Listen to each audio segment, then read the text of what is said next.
Hello and welcome to Lit Fitness. My name is Christopher and I'm a doctor of physical therapy. On my channel, I talk about different injuries and the recovery process that goes along with each.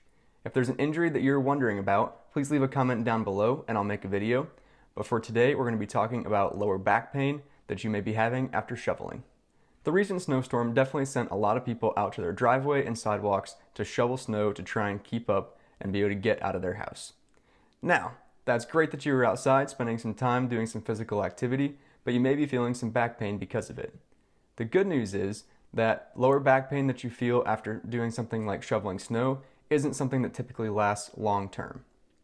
It's typically a short-term issue from some irritation to something in your lower back, whether that be muscles or some ligaments or discs down in your lower back, that can be relieved with a little bit of rest, some light stretching, and maybe some stability work with your local physical therapist. Here are some tips that may help prevent future injury to your lower back.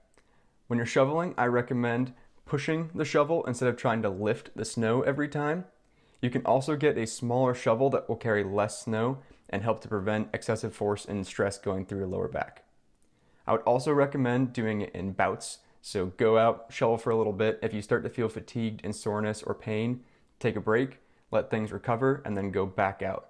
Breaking it up into bits like that will help to keep your driveway clear and help prevent you from ending up with an injury. If your pain has been persistent for more than 4 weeks, or if you have any numbness or tingling going down your legs or any pain going down your legs, then please reach out to your doctor for a full evaluation. Here are a couple stretches that you may find helpful here for the next few days to help relieve some of your back pain. The first exercise is a seated stretch with an exercise ball. Simply sit in a chair, have an exercise ball between your knees with your hands on top, and then lean forwards, stretching your lower back. Hold for a couple seconds and return. I recommend going 10 times forwards, 10 times to one side, and then 10 times to the other. I also like to have people do a knee to chest stretch. Find something to lay on, whether that be the floor or your bed or a bench. What you'll do is lay on your back and pull your knee up to your chest.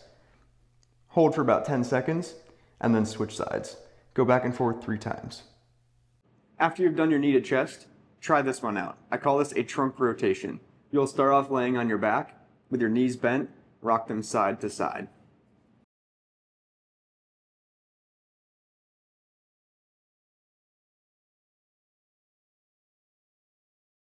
Let's take a look at some back anatomy for both the bones and the muscles. The first part that we'll talk about is our cervical spine, or our neck bones. These are the vertebrae that are in our neck. We have 7 of them typically, and they're responsible for helping to hold up our head and allow us to look all around in different directions.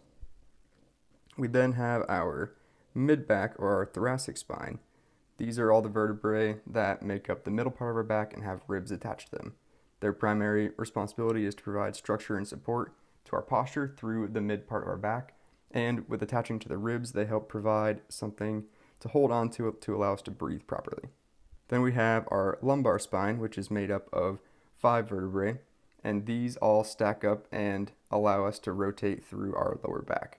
Honorable mention is our sacrum and our tailbone down here at the bottom. This is the connection of our spine to our hips. Now if we take a look in this image here, we can see a bunch of different muscles that work their way from all the way down here in our lower back, up and into the upper parts of our neck. So these are responsible for posture, because without these, we would just fall forwards. They are constantly pulling together to help keep us from tipping over. So they fire all the time, are very important in our posture. The problem becomes then when we lift something heavy, like snow, the force in through here in the lower part of our back on these muscles increases significantly. And if we're not braced appropriately or in a good position, then we can pull one of these muscles and cause it to be a little bit sore and injured for a little while. If you found this information helpful, please leave a like and remember to comment down below about another injury that you would like to learn about. Thank you for watching, and we'll see you next time.